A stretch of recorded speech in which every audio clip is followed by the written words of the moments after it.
everyone. I'm Gabe Young. And I'm Malachi Carter. And this is Saxon News. Our first story today is one regarding Oregon's new agricultural measure, Measure 103, which will once again be put forward to ban grocery taxes.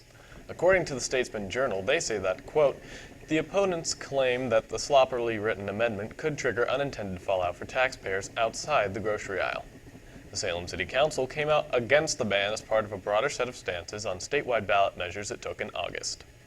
Steelhead fishing may be prohibited in the following years to dwindling supply of famous fish, specifically wild winter steelhead that's federally protected. Although some small amount of hatchery fish are being released periodically, it seems to not enough to balance out the number of steelhead getting fished annually.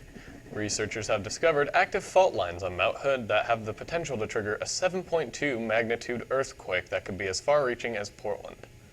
A 7.2 magnitude earthquake would not only be larger than the 1989 San Francisco earthquake, but researchers say that the faults on Mount Hood are actually closer to Portland than the epicenter of the 1983 earthquake was to San Francisco. Researchers say that the earthquake in question will be a crustal earthquake, meaning it will be a short 20 seconds to a minute. However, the amplitude will be enough to knock you off your feet. Do you have some PBIS points to spend? You can do a little shopping with the PBIS reward points that you have earned in the Student Center. The PBIS Rose Garden is available at lunch and after school every Friday. They have snacks, Saxon swag, gift cards, and more. The Salem Storytellers Project is a live 4-night storytelling event. People can sign up and be chosen to be one of the few who get to tell their story. These people will receive assistance from Statesman Journal newsroom journalists to polish their experience into something they can perform on stage for others to watch and enjoy. If you're interested in being a storyteller, go to thestorytellerproject.com/national/speak. This event will be held at the Ike Box, and the first night will be on Tuesday, October 23rd at 6 o'clock. And now for the weather. Guys, it looks as though last week the sun was saying goodbye for a long while. It's time to prepare for lots of rain. We'll start off with today. There's a high of 67 and a low of 56. Then on Friday, it will be pretty cloudy, with a high of 62 and a low of 47.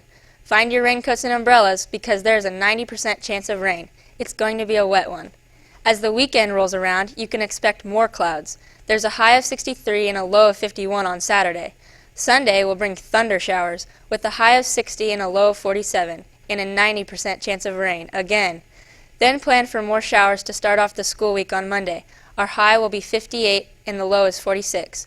I'm Hallie Barham. Back to you at the desk. Thanks, Hallie. And for the sports, we will see the girls soccer team playing in the playoffs. This Saturday, the co-ed cross-country team will be running a district meet at Central Community College. South's girls volleyball lost against Jesuit 3-0 during the playoffs.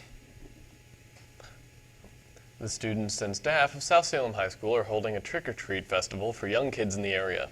Over 1,000 kids show up every year in costumes to receive candy from the South students who are also dressed up. Each group picks the door of a classroom prior to the event and planned a theme with friends or peers from clubs, decorating accordingly. South Salem students Angelique Prater and Sonia Boeger led the efforts to register voters before the Tuesday deadline outside the Oregon State Capitol in Salem on October 13th. A while ago, we mentioned an event by the name of the Crystal Apple Awards, an award ceremony for educational excellence.